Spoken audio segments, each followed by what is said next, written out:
The way Tabitha Brown fixed her mouth and used that soothing performative voice to share that this boycott against Target is going to affect Black businesses while also inserting how it may affect her business, it speaks to her character.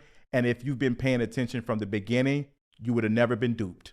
Let's talk about it. Y'all already know what time it is. I got the black V-neck on.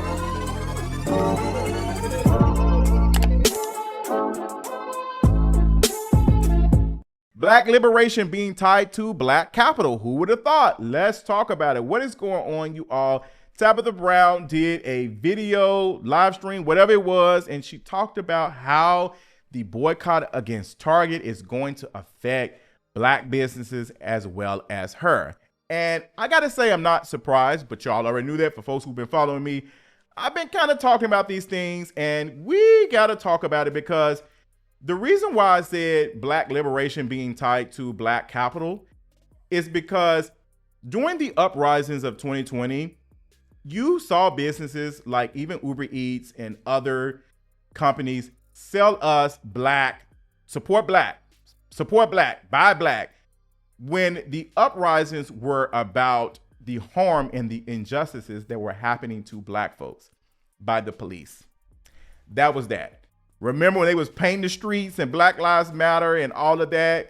Hey, we are advocating for something else. We are not advocating for Black Lives Matter lanes or supporting Black businesses. We are advocating for something else. But they were able to sell us that. One thing about capitalism, it's going to offer you something that think will fix the situation, but it's only for them to make more money. And this is exactly that.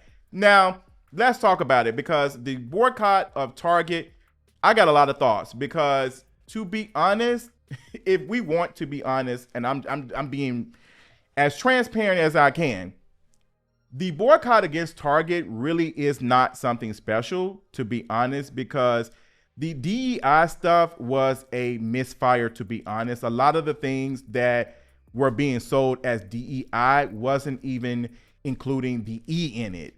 Equity. These companies were selling us the idea that they were including Black folks into things. And to be honest, it never included the equity of it all. They never included that into these things because if they did, it wouldn't have been such a reversal like this. It would have happened so quickly like this. Even going back to Starbucks, where these two Black men sued Starbucks because of their treatment by police when they were in a Starbucks shop. They were harassed and mistreated by police. Now, this incident happened back in 2018, and fast forward to 2025, where Starbucks is changing their policy where you have to purchase something to be in their store. They had an open door policy where it was community-based, but now they're moving towards if you do not purchase anything, you cannot sit in the store or use the restroom. These companies are now doing these things to get a certain demographic to come back to their stores. They are seeing the reactions to Donald Trump, and they want to make sure that their pockets are being filled. But the DEI initiative that Starbucks and other companies were starting was just training modules of how to better interact with Black folks. It was never about changing things. It was about appearing that we do care. So I don't blame Black folks who are committed towards taking their dollar somewhere else and not supporting Target anymore because of these things. I don't think it's nothing wrong with it, but I want folks to understand that all of these companies are doing the same thing. All of them are doing the same thing. And to be honest, the massive move to Costco and supporting Costco, it's not making any sense because we're still tying our quote unquote liberation and our dollar to another mega corporation who is known to underpay and undervalue employees who are oftentimes Black folks. So I don't blame Black folks for taking their dollars back and not spending it at Target. Honestly, I haven't been inside a Target in a minute because the Targets are dirty and ghetto. The buses are dirty and ghetto. And honestly, y'all need to pressure wash this mother.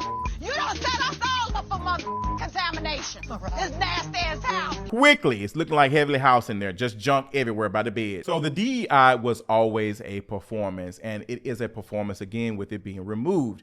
These companies were never really doing that much work to include these initiatives in their programs. They have been cutting it. To be honest, I've seen it on the YouTube side. YouTube used to do, YouTube Black, which was a big celebratory thing of Black creators and how much they have offered to the app. And we haven't seen a successful YouTube Black since 2019. They're not spending the money on the Black creators like that anymore. They have moved on, and these companies have moved on too, because they see the reaction to Trump in his second term. You have all of these companies, Apple, Amazon, even TikTok, kissing the ring of Donald Trump and his administration, because at the end of the day, it's about money. So let's talk about capitalism, because I find it so funny that Tabitha Brown talked about how hard it would be for her to take her products off the shelf and how hard it would be to change a lot of these things. One, because it exposes Black capitalism. They don't own anything. They don't own means of production. They don't own anything. A lot of this stuff is just white label. They're slapping their face on these things. They don't own the production of these materials. They don't own the logistics of these things. They are signed to Target. They are signed to Target. Like, Target will dispose of you just like that, just like they did. And the fact that some people don't think that Tabitha Brown is a part of that, Tabitha Brown and a lot of creators benefited so much during the uprisings in 2020. Like, people were going and flocking to y'all because of everything that was happening. Yes, Tabitha Brown was already coming to fame before the 2020 uprisings, but she was able to excel even further because of the reactions from companies seeing how we felt about all of the uprisings, and they sold us Black liberation through that. The whole thing has changed where we were advocating for something else and we never got that. And you had people saying that. You had people saying how the Black Lives Matter lane in front of the White House meant absolutely nothing. You saw plenty of people advocating for more things to protect Black folks, and all we got was support Black businesses. Let me be the first to tell you, if you have never heard anybody say it, I am not supporting everybody Black. A lot of these Black businesses, and from what I have seen and heard, especially in Atlanta, they treat Black workers just as worse as these white businesses. Sometimes even worse, because people will be okay with them being treated like this because of the aura around Blackness and how we feel about supporting Black, that they will take a little bit more because they want to be like them, and they're able to take advantage of them. Some of your favorite restaurants and businesses have been called out for underpaying workers and stealing wages. Used to love me a Slutty Vegan burger, but finding out that Slutty Vegan had been sued twice from former employees claiming unpaid wages and stealing of tips, it's a chop.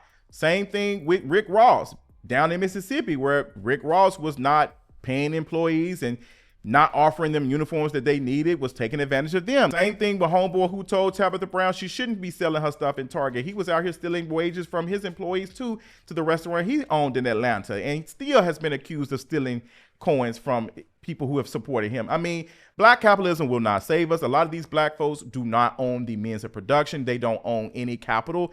They are just selling puns for these corporations, and it's no shade. It's many of Tabitha Browns out here, but Tabitha Brown, if we're being honest, never had to come out and say anything.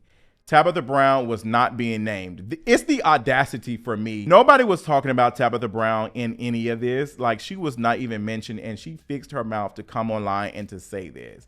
And folks are, no Tabitha Brown slander. Y'all ain't gonna slander Tabitha Brown. Girl, shut y'all bootlicking asses up. Shut up. Y'all allegiance to these folks who have not spoken and said anything over the last 5 years. And it's no shade. Tabitha Brown was married to a cop, and during the 2020 uprisings, child, folks was calling her out for being married to a cop and the police officers. And what did she say? Not enough. So a lot of these folks, even though they mean well, and I'm not saying that Tabitha Brown is a bad person, I think she just has a bad politics. She's a human being. But the fact that she felt the need to come and say these things and the reactions of it, I'm telling y'all now, she probably gonna come in and say, praise God. I know y'all being negative. Let me tell you something. Those positive aunties, positive folks, moon crystal magic folks who love and happiness, girl, if y'all don't move your ass, I can't even think of homeboy who did the love and happiness, but y'all are not him. Y'all are not him. Like, that's all y'all selling. And I'm tired of it. I am tired of, like, y'all are selling this stuff to folks because you know it's going to make y'all money. light and love and all of that. I've been told y'all about Tabitha Brown. I think we even talked about it on an episode of It's in the Middle. We've been telling y'all about these folks, and now shit is coming to the surface. Like Tabitha Brown, again, I'm not saying that she's a bad person. I just think she has a terrible politic when it comes to black folks, and that she has been able to benefit the most from all of these things. Yes, sister, you benefited from the unaliving of George Floyd. A lot of y'all did. A lot of y'all were getting deals and able to come out and sell happiness and black joy, but y'all never said anything and advocated for liberation or any of that. The way y'all were selling it was tied to capitalism that benefited you, black capitalism, and y'all don't own shit, come to find out. Tabitha Brown in this video revealed so much to me, not just that these black capitalists don't actually own anything, but also their lack of any type of support or any initiative or any care about what black folks are feeling in this moment.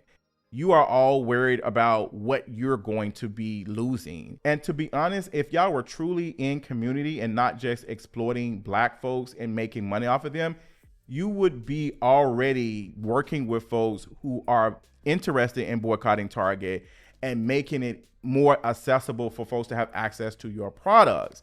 You're not willing to sacrifice or do anything. And for the folks who are saying, oh, Tabitha Brown doesn't have to sacrifice anything, she doesn't have to do anything, she should, because she's made a lot of money off of Black Death, if we're being honest. I don't mean that in a bad way. I'm just saying the quiet part out loud, because a lot of these folks made a shit ton of money during those uprisings. And when black folks were losing their lives and folks were getting out in the streets saying things and protesting and stuff and all of the things, these folks started to make money without saying a damn thing. And now they've made so much money over the last couple of years that they can't even fathom losing any of it to something like this. That's my thoughts. Y'all tell me what y'all think in the comments, and I'll talk y'all later. Bye.